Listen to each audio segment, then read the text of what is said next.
Okay, hap for hap around the house, we have a bad spindle on our 1970 Power King deck. I've got the deck apart. Dog's chewing on a bone, of course. The central spindle shaft was bad. It got bent somehow. It's been bent for a while, but it's been getting worse and worse, the vibration.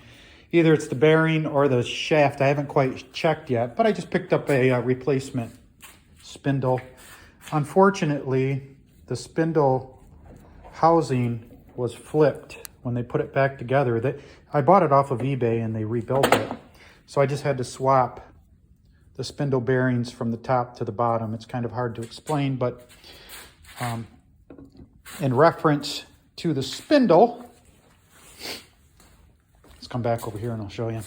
You can see we got a short end and then we've got a long end on the housing, and they had it flipped around when I got it. So I just had to flip everything around and change out the race, pound the race out. By pound, I mean very delicately because it's hardened. You don't want to break it.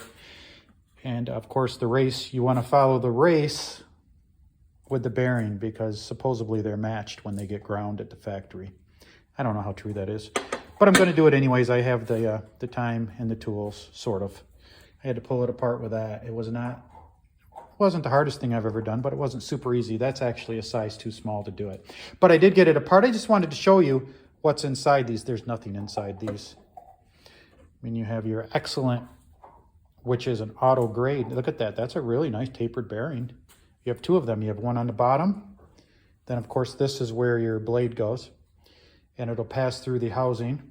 And then you have another one on the other side, which is sitting right over here.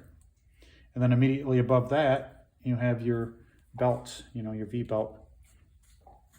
That'll mount right in there. And then you have a little spacer.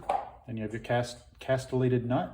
You put your little pin through there and bend it. So that's what the spindle looks like. It's pretty easy, actually. The hardest part was to get this old dog off of that shaft right here. And that, of course, was just freshly rebuilt, so it came apart fairly easy. But that is the old one. That one did not come apart too easy. In retrospect, I didn't even really have to take it apart, but I wanted to take it apart anyway, see what was bent.